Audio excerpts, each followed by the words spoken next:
Hey guys, welcome. John, you were supposed to do the intro, but that's okay. Um, I don't know what I'm Welcome. Welcome to the Crypto Shit Show. Starting I off know, that's what I strong. was going to say. That's the brand, right, Nifty? Starting off strong. yeah, so basically, Nifty's gonna say that nothing here. Like, what's the catch line? What's the start of the show? Everything happens in the metaverse, and what up? Most of it's made up.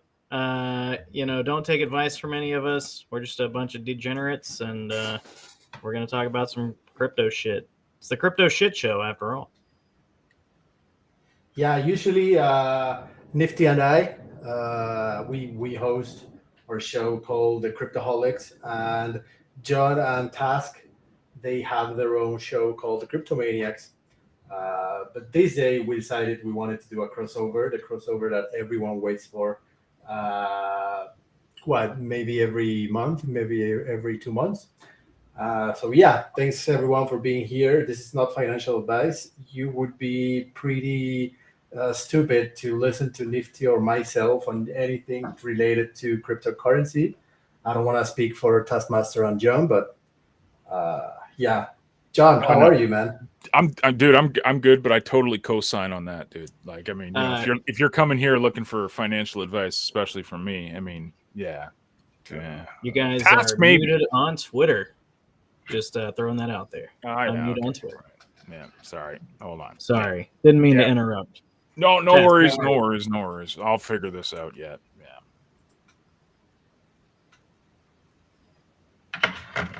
All right, now I'm better.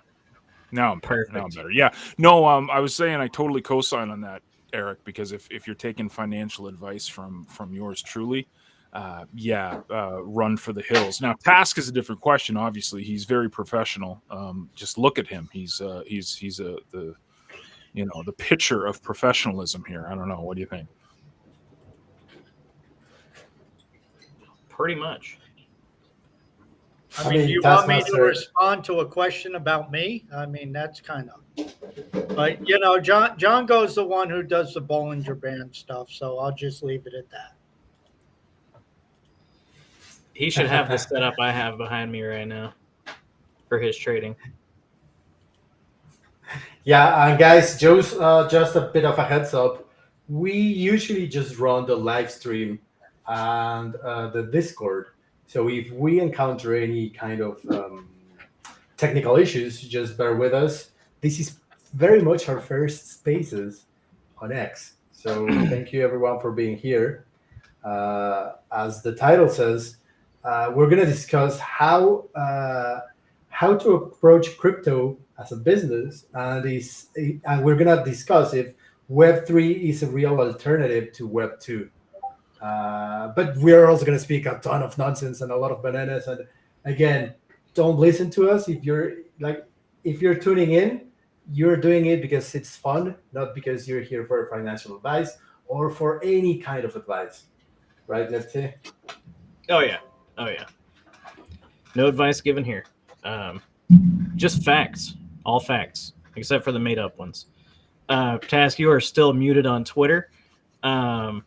But yeah, super excited to be doing a crossover again, and happy to have you guys. See, we got quite usually we drink faces. Yeah, usually we drink a little bit, at least Nifty and I. But this time I am not drinking because next week on Thursday we are gonna be in Rosarito, Mexico. I said Mexico like my first language. For the Hype Fest, which is the place where once a year people gather and just have a good time. People from the Hive community, the Hive blockchain. John, do you want to start this conversation with a little bit of who you are and what's your approach to blockchain and to Hive? Yeah, man. I mean, who am I? I'm Django. I like long walks on the beach, Yanni CDs, all sorts of beautiful, sensual music. No, I'm just joking. Wrong show. Sorry, that's later tonight.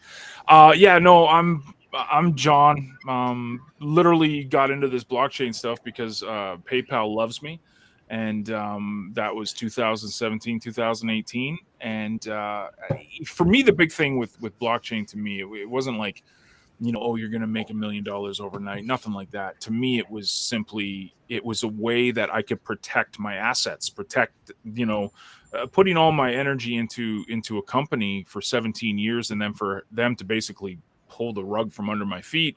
It showed me that I had no control over my finances. So for me, crypto to me was just like, this was a no-brainer for building businesses online, making sure that I didn't have to, kiss butt, to some company that didn't really care about me. I was just a number to them. So crypto was a lot of being your own bank. And that sounds like such a tagline, right? Like, I'm here for the technology. I'm here for this. I'm literally here because this can change people's lives. It can change how we do business. It can change pretty much anything. And without getting into too many details, stumbled across this blockchain, and this is it, man. This is the personification of Web3. What you're seeing, these guys here that are on the spaces with me and on the show with me, they live, breathe, and die this stuff, man. I mean, it's we don't just talk about this stuff; we live it. We're actually using this stuff each and every day. Yeah, so that's me. I'm here for the party, though, for sure, and for the feet pics. And that's pretty funny because people in general don't really care about being their own bank. Like what made you come into blockchain is something that 99% of the people don't really even think about it. The fact that they can just rely on a central bank or a local bank and tell them, like, if a transaction fails, they can just pick up the phone, and in 2 minutes, or maybe if it's a good bank, it will be like 60 minutes, the thing will be solved. But not in crypto. In crypto, you actually have to be responsible, and you're accountable for anything that you do, any transaction that you make, or pretty much any interaction with the blockchain. Taskmaster, you should be pretty familiar with the self-sovereign concept, right? Yeah, I encountered it a time or two, and unlike many, I am here for the technology. I spent the better part of the last 25 years through the industry I was in for a long time, following technological trends. I'm not a bits and a bytes guy, but I do look at technology and have looked at technology from a 5,000-foot view. And actually, when I got into it, I started looking. The big talk was about fuel cells, hydrogen fuel cells, and how they were going to change transportation. And now, 25 years later, we're still talking about hydrogen fuel cells and how they'll change transportation. So that's a lesson in the hype cycle right there, and we go through a number of them. But I follow money. I've studied the financial system. I went to school for economics. I have a wide background in banking and the Eurodollar system. And I came to Hive, wasn't much of a social media person. May have had a Facebook account, I don't know, and never was on Twitter and never did anything with social media till I found Hive, and I just got involved and started writing. And after a couple months, I kind of found a niche and have been producing content ever since. And a few years ago, I got into making videos and figured that was a great way to deliver a message. And anybody who's watched my videos knows I'm not into editing and graphics and all that type of stuff. I just press record and deliver my message and hit stop and post it. So, that's my background. It's funny because Hive, like, we are all here because we met on Hive, and then we found a path, and then we all decided this was to be our home. I think most of us, maybe Nifty is 1 year less, but we've been on Hive for at least 5-6 years. Don't call me out like that, man. And the thing is, once you find your niche, and once you find what really makes you stay on Hive, you realize that Hive can actually be your home. Nifty, what about you? Yeah, like you said, maybe I've been around a shorter period of time. I think I joined Hive in, I don't know, 2017, early 2017, something like that. Back when it was on Steemit, and I had no idea why I was there. I just was like, maybe I'll write some shit, maybe I'll earn a few dollars here and there, and it took me literally from that time until maybe 2 years ago to figure out what the hell I wanted to do with my, I guess, brand on the platform. So yeah, I'm a crypto degen, an NFT creator, collector, enthusiast, and here to have a good time. I don't really care about the monetary stuff these days. I don't look at the prices of coins much at all. I'm just here for the tech, as they all say, but I really am. I think it's a revolutionary shit, and I love using it, and I love being an early adopter of things like this. Yeah, and Hive is home indeed. Which brings me to the first topic. In reality, I hadn't realized this, but I joined a few spaces this week, and a topic that kept coming up was, what can we do, or how can we improve the community? How can we make our community a stronger one, a more loyal one, so that they keep coming back, especially during the bears and all of that. And the thing that I don't think I never realized, and I don't know about you guys, you can tell me in a bit, but Hive as a social ecosystem gives you the opportunity to not just learn about crypto or any topic that you're interested in.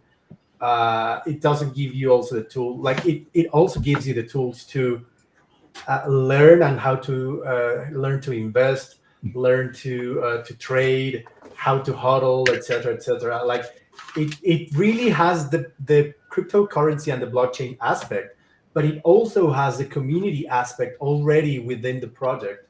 And everyone else in the space, like maybe a few projects have this within or native, but the other 98% of the projects in the space, they do not have a place that they can call home. They do not have a place where they can say, okay, so I'm finished with this. I already bought this. I already staked this, whatever. I'm going to go back to where my community roams, where my community is, and then just engage with them, keep building that community. Yeah. The dogs have to say hello. Blaze already making his appearance. Love you, buddy, but shut up. Yeah, like you say, I think a lot of other crypto projects, ecosystems, whatever you want to call it, Web3 ecosystem, whatever you want to call it, they don't really have a hub aside from your standard Discord, Telegram, whatever centralized Web2 platform. But we on Hive have the ecosystem itself. I mean, we can go on Leo Finance and tweet all day long, or whatever you want to call it, thread all day long, and talk to each other. And, you can blog, you can do whatever. But other platforms don't really have that in this space. And that's one of the main things I think that makes Hive unique. And I think it all adds value to the, token economy itself too. You know what's funny? Like Eric he came onto Threads. Was it last night or 2 nights ago? 2 nights ago, and he said, we should go to this Spaces. They're doing a Spaces talking about Web3 and NFTs and all this stuff, and a whole bunch of us from Threads went over there. And when we say Threads, for anyone we're not talking meta Threads. We're talking the original, the OG Threads, okay? Leo Threads, the actual Web3 guys. But what was funny about the Spaces, what I heard, and I think Task and I were going back and forth in the Threadcast about it, but they started saying, we need to ditch all these traditional social media stuff. We need to go to the new social media stuff like Twitter and Discord and Twitch. And this was Web3 people, and I'm using bunny ear quotes. This is Web3 people telling other bunny quote Web3 people to go to Web2 stuff to talk about Web3. Well, I think that what's unique, just like you were talking about with Hive, is just like you're saying, Nifty. We go to Threads and talk about this stuff. You know, we're using this stuff to broadcast to a greater audience. But when we're talking about football, when we're talking about soccer, when we're talking about life, when we're talking about crypto, when we're talking about cooking, when we're talking about travel, it's all on chain. It's actual. We're being the products of our products. So I found that interesting. You know, kind of something I noticed in the scheme of this Web3 world and NFT world. They talk a lot about this stuff, but rarely do they actually use it. So, and that's not a dig at anybody. That's just observations from, again, this is our first spaces together. So, I'll take a dig. I have no problem doing that. Perfect. Thank you, sir. Yeah, they talk a good game, but that's all they do is talk. And the difference with Hive is you're immersed in it. Not only the social media, and yeah, we have threads, we have blogging, we have Speak, we can make videos, all that stuff. But even from a crypto perspective, piggybacking off what Eric said, is when you're on Hive, you don't have a choice but to immerse yourself in this, because all of a sudden you are confronted with decisions. You do some activity, and all of a sudden you get this Leo token. What do you do with it? Do you flip the Leo token for the Hive token? Do you flip the Leo token for something else? Do you stake the Leo token? Do you know what staking is? Do you then curate your stake and earn yourself more Leo? What are you doing? What are your goals? Then we have the Hive and the HBD situation. And are you into speculative investing? So you want your Leo, you want your Hive, or do you want a return, a yield, which HBD provides? And Django mentioned that space the other night, and they're talking about what they need to do to revive the space, and maybe some of my JPEG NFTs will be worth money.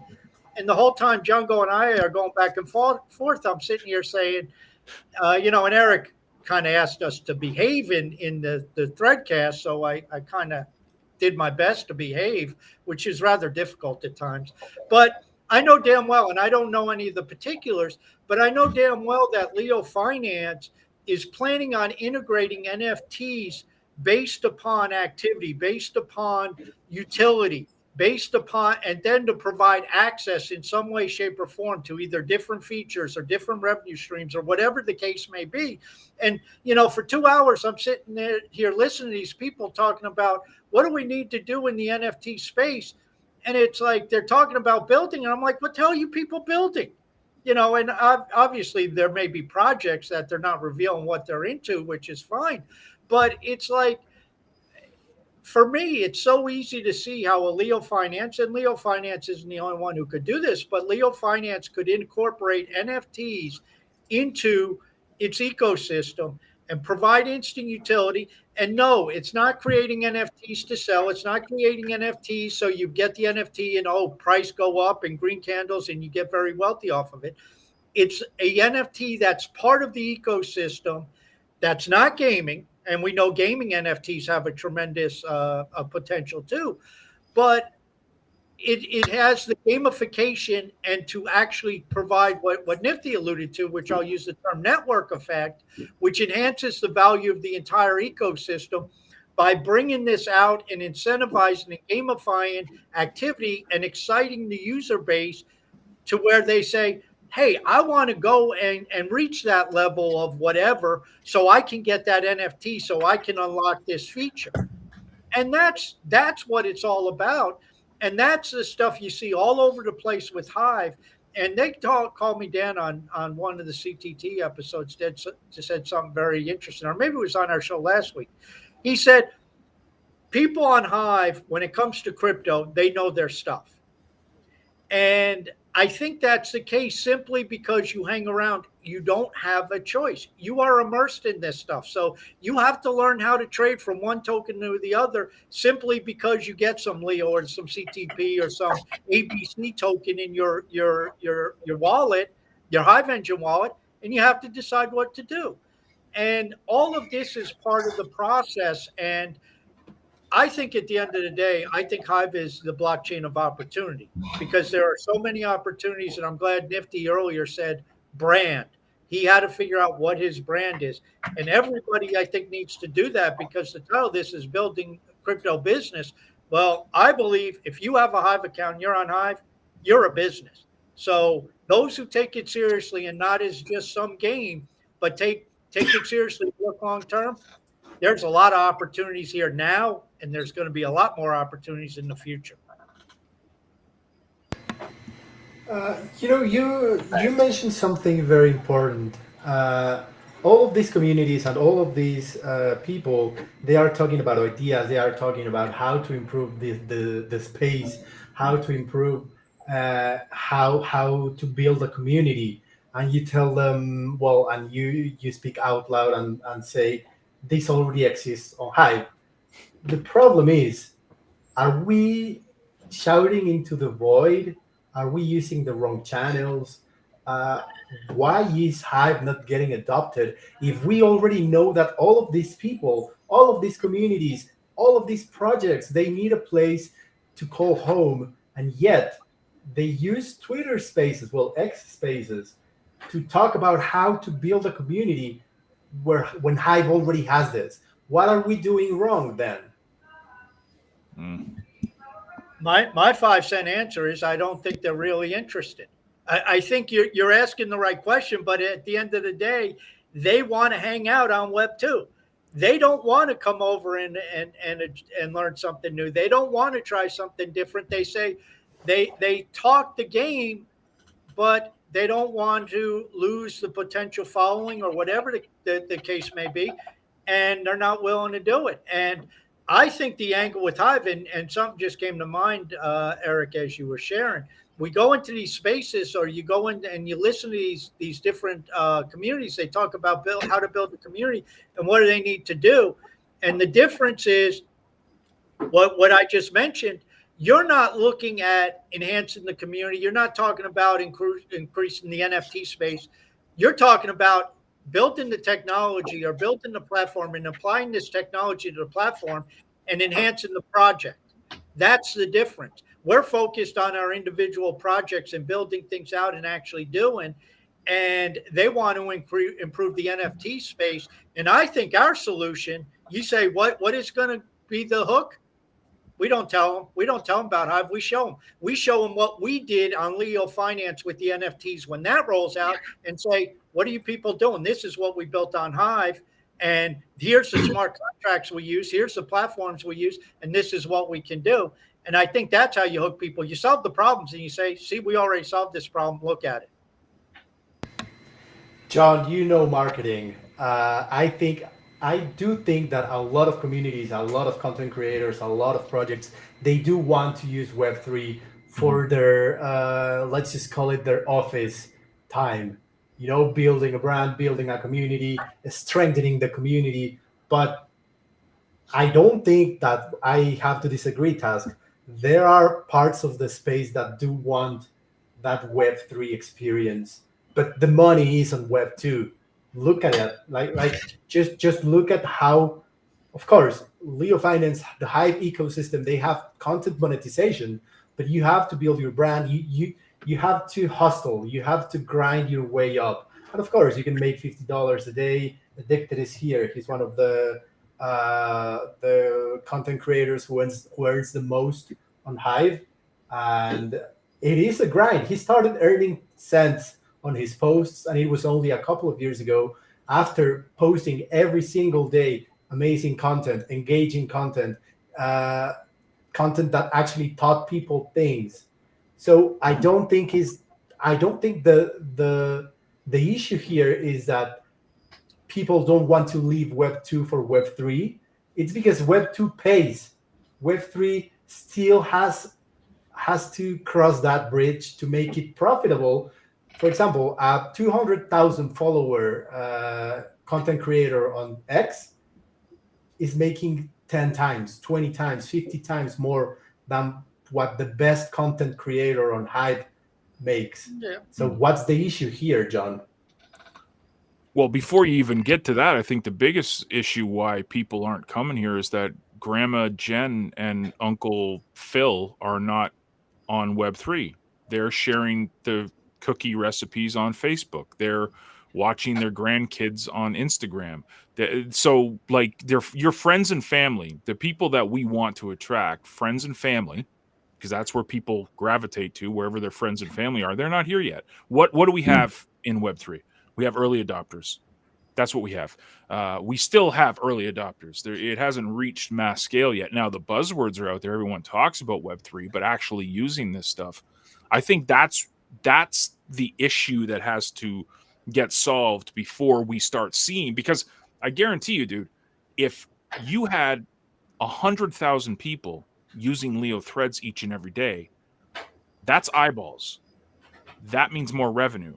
That means the content creators are starting to earn more because there's more revenue being generated. And the way that Leo is set up, you guys know that it's generated from the more activity that there's there, the more ad revenue is there, which goes back into the pockets of the people that are staking and holding this token. So how do you get to that? You've got to attract grandma and uncle and auntie and mom and dad and friends and family. That you got to attract them first, and then that other stuff will almost take care of itself. The revenue will be generated because the eyeballs will be there. But until you get past that early adopter stage, you're it's kind of like you're fighting a battle I don't know is going to get won overnight for sure. To add to that, I mean, I said this in the Threadcast on that other space the other day with the NFT stuff. Until your grandma can use it, just like you say, it's not going to go really to a mass audience. People, I don't think that these communities don't want to use Web3. I don't think that's the problem. I think the problem is that it's such a high learning curve, and it's not familiar. And if a community wants to bring their people over to something, it has to be easy because, well, even if they can get signed up, their audience is going to be like, well, what the fuck is this? And they're going to go back to, the easy to use platform where they just pull out the app on their phone and they're already signed in and they're already, within a couple seconds, they're interacting. I'm not saying we don't have that. We do, but it's not familiar to people. People are creatures of habit. So, getting off of X and, using threads is a big learning curve. It may look similar, but it's got to feel familiar. And I don't think we quite have that yet. We're very close, but I think that's been the problem all along. Like, I don't think it's a no, fuck Web3. Like, let's keep our Web2 stuff. No, I think if it were presented in a way that was familiar to people, and that they could easily onboard to with like their Google sign in, their Apple ID, whatever login. Of course, the end goal is not that, but we have to get people here before we get to the, owning your keys and all that shit. People don't give a shit about that. Let's be real.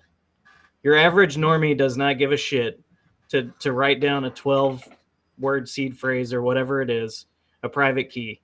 They could give less of a fuck. But if they can click one button and already be signed in with their Google account, they're good to go. Or Twitter account, whatever it is.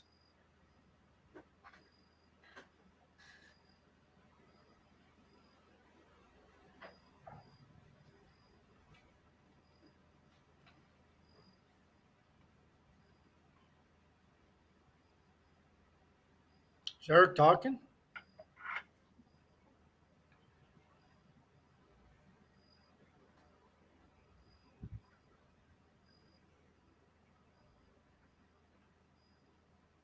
Like the 95% of the space are used to. They usually just go on with their ledger or their MetaMask, just sign a transaction, and they are good to go. They are good to use the platform. In here, they don't. They either have to have an X account, a Google account, or go through the lengthy process of creating an account, getting a seed phrase, saving all of the wallet keys, knowing what the wallet keys are, because you have four. One is for interactions, the other one is for transactions. So yes, I do agree with that. The process, like John, it happened to you. You knew how to use Hive perfectly because that was your gateway to crypto. But then when someone told you, hey, there's this MetaMask and you can buy Ethereum, there's this NFT and all that stuff, you were like, dude, I'm not interested. This is already too hard for me with Hive to actually have to control another kind of wallet. And I think that's the main thing that we should focus in the short term.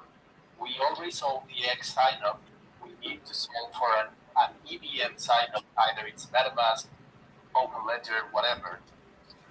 Do you think people like they just don't know? Like, okay, I'm not saying Hive is the easiest thing in the world, but like a lot of these people, these NFT creators and most people in the NFT space, they all have an OpenSea account, so that means MetaMask. They're all familiar with Ethereum, Solana, you name it. So this stuff, they've already done that learning curve to jump over that. Along comes Hive, like, what's your username, John G. Olson? What's your username, Taskmaster4450? Okay, what's your wallet address, Taskmaster4450? Well, okay, well, where do if I want to buy it, like, where do I send the Hive or the crypto or what? Taskmaster4450. Like, do you think that people just don't know how easy this space can be because they've already done the hard part of, like, to me, MetaMask is like another language, and I've been here in this space for like over a decade now, and so I can't stand that experience.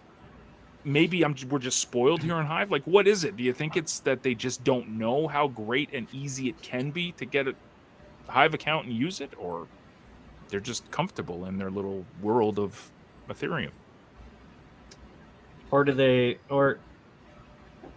want to feel special because they're using Ethereum and that's where all the old money is? Sorry, I had to throw that out there. Yeah, that's where the bank is for sure. Like Task talks about this all the time. I mean, that's where the money is in Ethereum.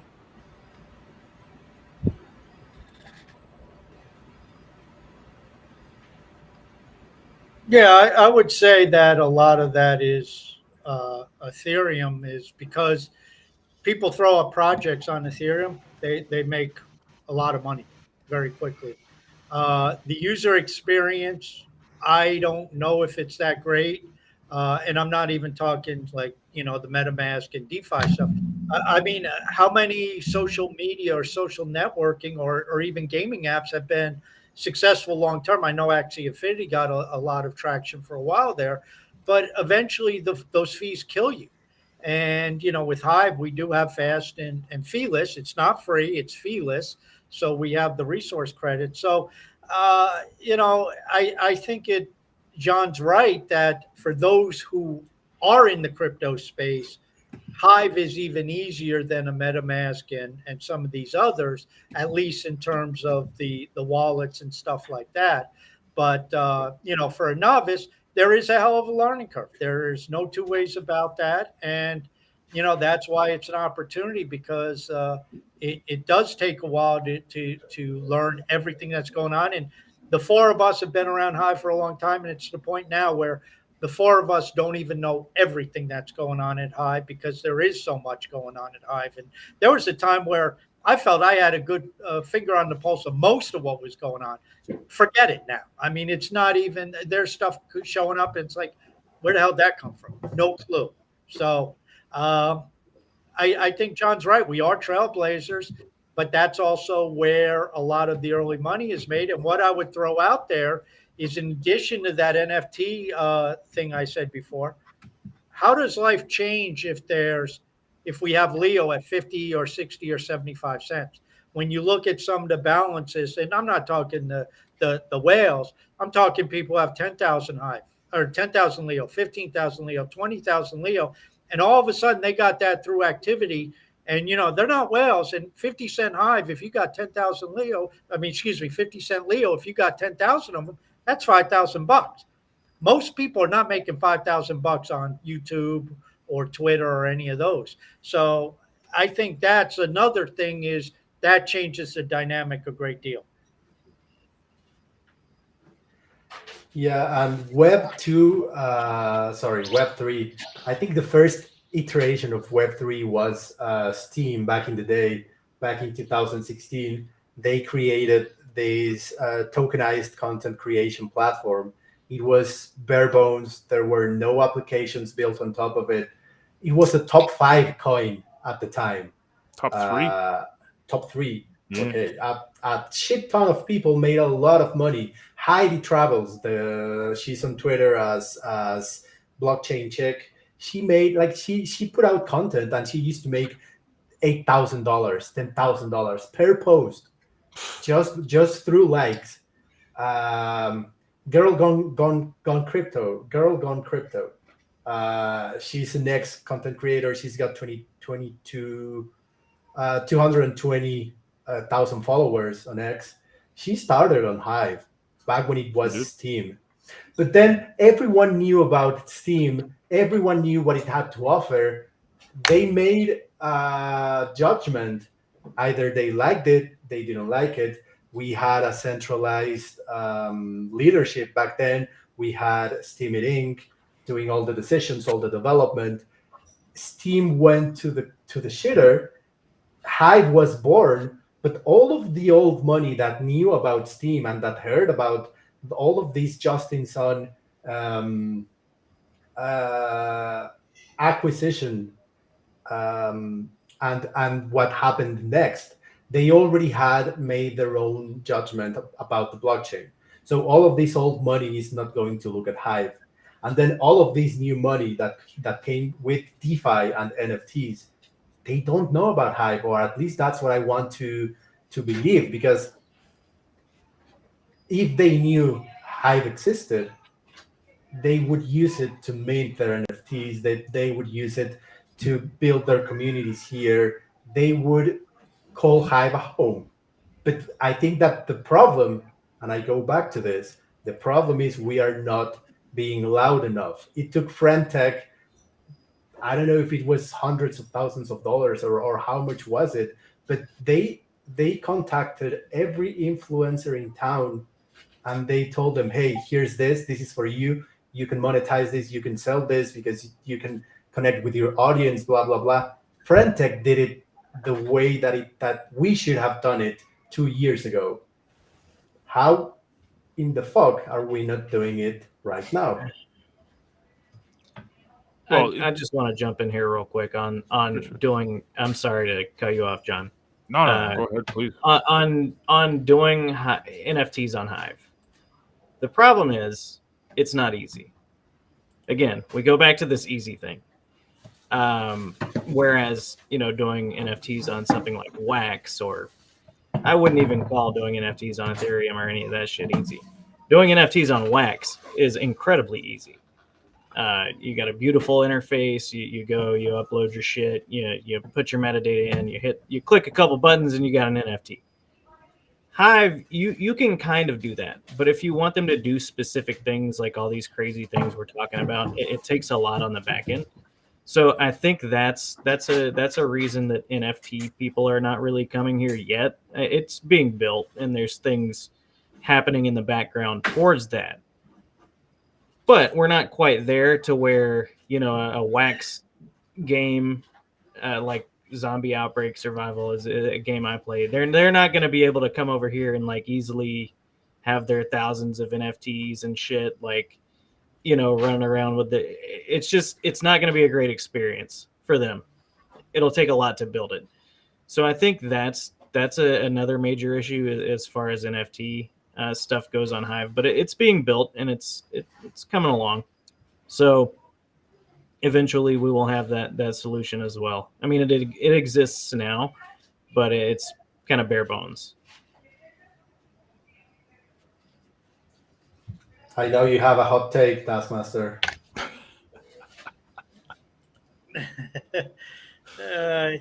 Yeah, I agree with what Nifty said on the NFTs. I think that we started with Leo Finance, And Cal talked about Leo Cash for a long time, and the development of that was very, very difficult. Infrastructure is not easy. People who are non-developers we don't realize what goes into building infrastructure. And what was amazing about Leo Cash is that came out, like 3 weeks ago, it went live. And instantly after that, every update right in a row was just doing something that we had talked about and heard about. And all of a sudden we could reverse the order of the comments, like on the Threadcast and stuff like that, as a result of Leo Cash. So once you get the infrastructure, development then accelerates on the projects or on the applications. I would say, and John Go and I have talked about this for 2.5 years, and I would say one of the things that is a problem, and what Eric talked about with Friendtech or whatever the name of that is, that's an application. And we too often on Hive want to talk about Hive, which means very little. I mean, when you think about it, Hive is a decentralized database. That's what it is. It allows people to write text to a blockchain. And one of the flaws that John and I have talked about is Splinterlands was able to attract a lot of people because they promoted Splinterlands, and they targeted whatever you call it, NFT card playing people. That's what they attracted, battle type people. They didn't promote Hive. They just said, well, we run on the Hive blockchain in a white paper or something, and that was it. And I've always felt you want to go out there and promote 3Speak, promote Leo, promote Ecency, promote CyberX, promote Splinterlands, promote whatever you want to promote.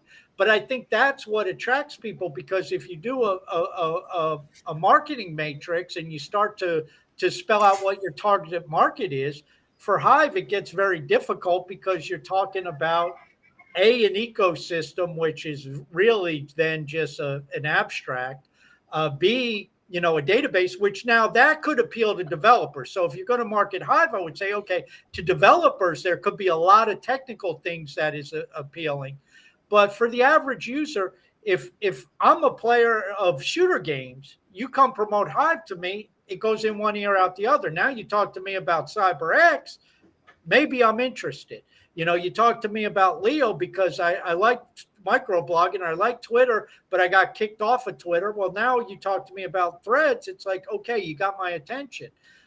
So I think a lot more of the targeting, and if we tried to do what Eric said, where you promote an app the way Friendtech was promoted, then I think you're going to get much better results than trying to promote an ecosystem like Hive, which there's so many tentacles and so many different areas. And do you focus on the social media versus the finance? Do you focus on, the gaming versus the blogging, the content creation?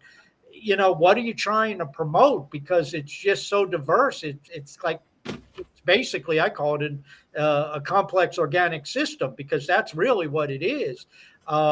And so that's where I think when we like to talk about Hive, but I think it falls on deaf ears because it doesn't resonate. You talk about CyberX, it'll fall on deaf ears to people who aren't into shooter games, but people who are into shooter games, all of a sudden, some of them may perk up and say, wait, this is something new? Yeah, come take a look.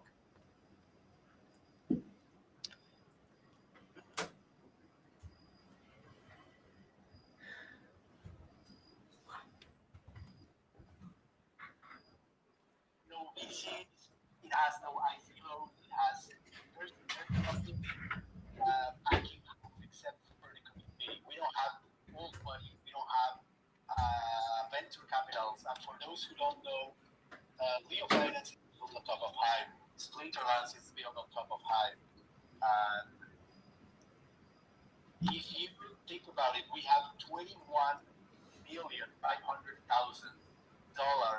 in the DAO, the DHF, that people can ask for money, and the stakeholders decide if they want to give you that money. Real Finance asked for $250,000 for marketing. Is that enough? I don't think so. Is that something to work with? Definitely. Will that get us to a level of marketing that Friendtech is doing, or that some NFT projects can do with millions in their pre-mint and all of that? No, but it can take us somewhere. Yeah, I see a few people who are requesting to speak. Usually, these kind of shows go 1 hour of the hosts talking about it, and then we give people from the audience the mic. So if Task or Django just wants to finish with some hot takes or how be adopted from Web2, go ahead. We're gonna give Brent and then Ethan a chance to speak. Hot takes. Hot takes only, please. Hot takes, dude. I don't do. That's what the kids call it. I don't know. I'm too old for this stuff, dude. I mean, my hot take is, I think that the biggest issue, and this is just overview. This is not what we were just talking about, but just big picture for me is that we talk a lot about Web3. We talk like this is on Spaces, on all the traditional social media. We talk about this stuff all the time. It's a buzzword. You say artificial intelligence, AI. You say Web3, you say NFT, you say all these things, and this is going out to the greater metaverse blockchain space. You talk all this stuff, you talk big game.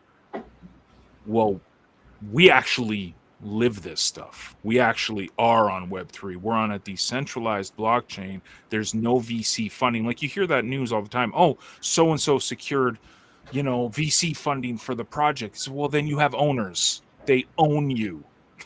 Like this is what we're trying to get. Well, at least for us, that's what what we were trying to get away from. So yeah, that's my hot take. Let's live this stuff. Well, what's even worse, just to add to what Django said, facts. Not only does the VC own you, they own your customer base. They own your users eventually, because there comes a point where the VC's desire for their return on capital ends up conflicting with the users. So I think our path is slower because we are decentralized. And in my analysis of decentralization, centralization is much more efficient. It gives you a leg up. Decentralization is less efficient, it's slower, but it's also more innovative because we can have people from all over the spectrum. Somebody can show up on Hive with a business idea, and if they have a developer, if they have some entrepreneurial spirit, if they have whatever, there's nobody that says they can't go do it. It's open. Maybe you have to set up your own API at worst, but they can access the technology the same as anybody else. And because of that, we will get innovation that doesn't come from the centralized entities, because they're focused only on a couple of things. And all of a sudden we could have somebody come up and they have an idea for some type of game or some type of project or some type of application. And it's like they go and build it. Exactly. I think that's where we hit a soft spot with the finance Splinterlands. All of these applications will have a leadership that they are built on top of a decentralized layer. So that way you have the pros of being built in a blockchain that is completely immutable, but you have a centralized leadership to push development fast. For those who don't know, I mentioned a few minutes ago that there was an acquisition. Justin Tron came to Steam, bought Steam, and we were so decentralized, and we were so anti being controlled by someone like this piece of shit that the community decided, okay, so we want to participate in a company that developed all of the information on Steam. Perfect. Fuck up. That's what happened. So if someone comes and says, hey, I want to buy 100 million Hive, oh, perfect. Go ahead. Yeah. Buy it, pump it back, and we'll fork it. Yeah. You can have 1%, of course. If you want 20%, yeah, the I want them to do that, dude. I want them to pump our bags. Let them do it. Watch what happens. We did it with Steam. We'll do it again with Hive. I'm not. This is the thing. I'm not married to the brand. I'm married to the community, and that's the thing. The name of it, I could care less. You could call it Timbuktu Chain. I don't care if Task is there, if Facts. Nifty's there, if Nomad Soul's there. I'm there. Anyways, that's my hot take.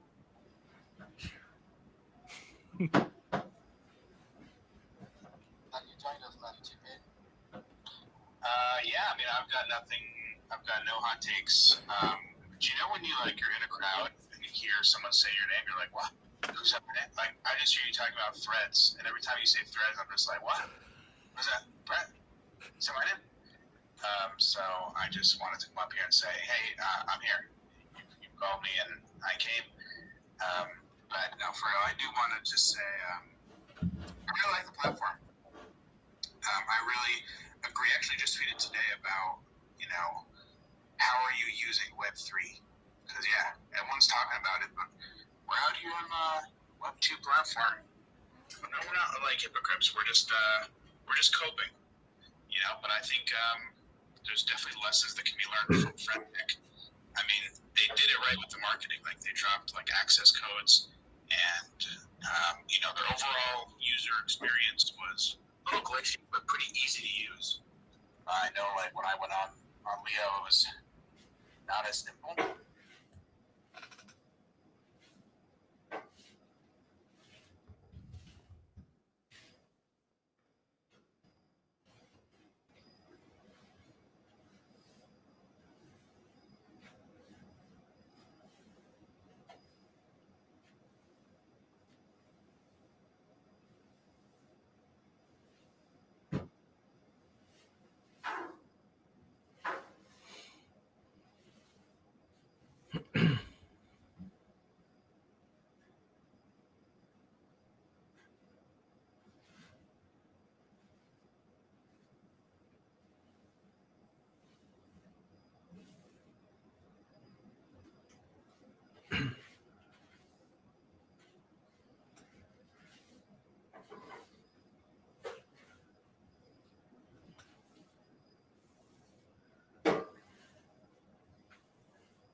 I love it.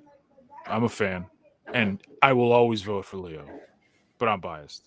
So happy Leo Power Update too, by the way, folks. It's LPUD. Yeah, it is. Oh shit, it is. Yeah. Tell us what that is. Right.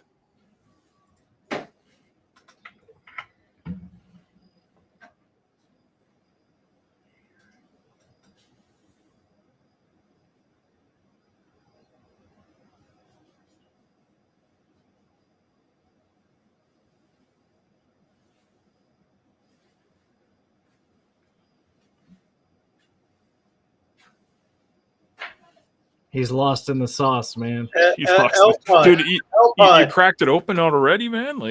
Yeah, you good? No, I mean, we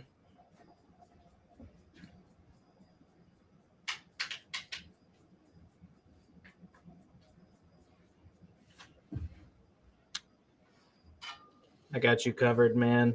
In my official Cryptoholics koozie. Got you covered.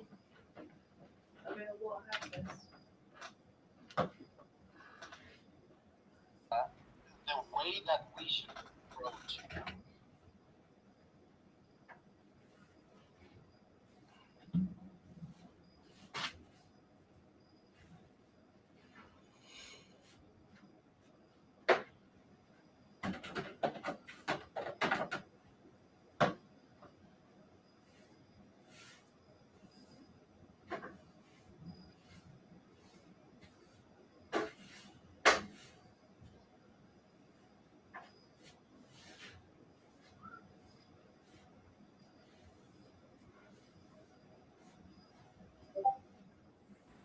plans or roadmap? Well, I think that is that comes back to, I always use the term basic business building. We get confused with crypto. Honestly, take crypto out of the equation. What would you do if you're creating a game? Forget crypto. Forget Web3. If you were building a game, what would you do? What would be your business plan? How would you start from ground zero and move it to success? You'd have your developers, you'd have your MVP stage, you'd have your alpha stage, your beta stage, you'd have your marketing plan, you'd have, where you're going to advertise, where you're going to market, who you're going to solicit, who is interested in your game, all of that. Same thing with these online businesses. What are you looking at achieving? Who's your market? What's your USP? What makes you different? Why should anybody give you any attention, any time, any money, anything?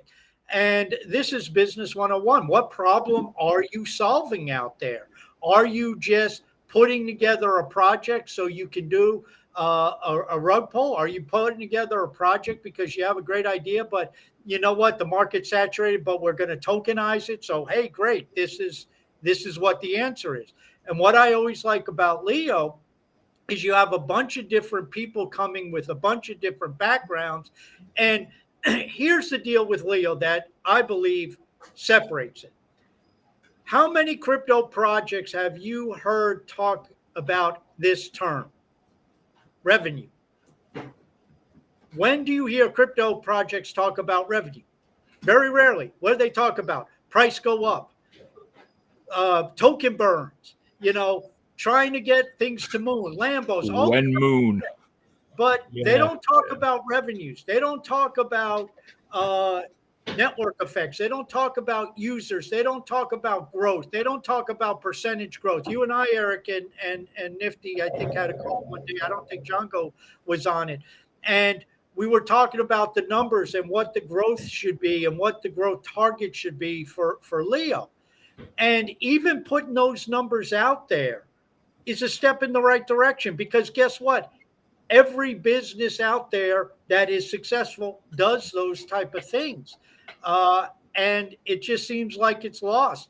And I don't know why that is. Maybe it's because the industry is still novel. It's still technical. So there's a lot of technical people who basically they often operate on the mindset, I built this super app, so if I build it, they should come, which those of us who've been in sales and marketing knows that is not often the case. Yes, something could go viral and you could hit it and you get the right influencer, all of a sudden just drop your name and boom, you explode. But most of it is a grind. Most of it's planned. Most of it is just trying different things. There's going to be failures. Not every marketing plan or marketing tactic works. You have to try different things. And, I think what we really need in the crypto space, just to talk about it in general, is you need more people with that entrepreneurial background who sit there and say, I'm going to build the business. And I'm not looking for it to be a raging success in 4 days. And if it's not a raging success in 4 days, I'm going to quit and go on to something else. They take the long-term view. They realize you have to build a foundation. A lot of things need to be put in place. And that's the thing with Leo. And I see even the people on Leo often on threads, you see people who've been around a while. Well, why is it taking so long? It's infrastructure, dude. It takes a while. They're building stuff from scratch. This stuff is not easy. And, I think it takes people understanding that and willing to put those ideas into practice and try different things and have a roadmap. And yeah, none of us have a crystal ball to exactly what the future is. And I never expect a company or a project or an enterprise or an entity to go by their roadmap exactly, because you have to be flexible. You have to adjust. But you look at where Leo was 3 years ago. You look at where Leo was when we brought out Project Blank, or we've brought out microblogging on the old UI, about 13 months ago. And you look at where we are today, you see a remarkable change. Forget token price, forget, all that other stuff. You see a remarkable change in the application itself compared to where we were 13 months ago. And I would expect the pace we're going, In another 13 months, we are going to be a lot further ahead, not only in the application, but in the entire project, because there are so many people looking in so many different directions and using, Eric, what you said, some of that corporate business building mentality. How do we get word out? How do we grow? How do we get more users? What type of revenue can we generate? What can we do? I mean, Cal asked a question on Threads one day. He says, what other ideas do you, meaning the community, have as a way we can generate more revenues to feed into the ad revenue pool? That's a legitimate question. You don't see that in 99.99% of the crypto projects, but that's a question he was asking because we're looking at this from a business mindset. And that's what I think most projects need to do. Yeah, man. Just a little bit of housekeeping before we keep going. Everyone watching on YouTube, and I got it on my Facebook as well. We are going to transition over. I guess, what do they call this? The after party. We're going to be on Spaces. We got a great crowd in Spaces and a ton of people listening in. So we will stop the stream here on YouTube and as well. Well, Vim, if Vim ever gets back, we'd stop it on Vim too. And we'll transition to Spaces. So if you are not yet in the Spaces right now, check out Eric's Nomad Souls Twitter handle, or you can go to my Twitter handle as well. And yeah, we'll continue the talk. So the stream is done. Thank you for watching, but we're not going anywhere because we're still here on Spaces, and that's my public service announcement.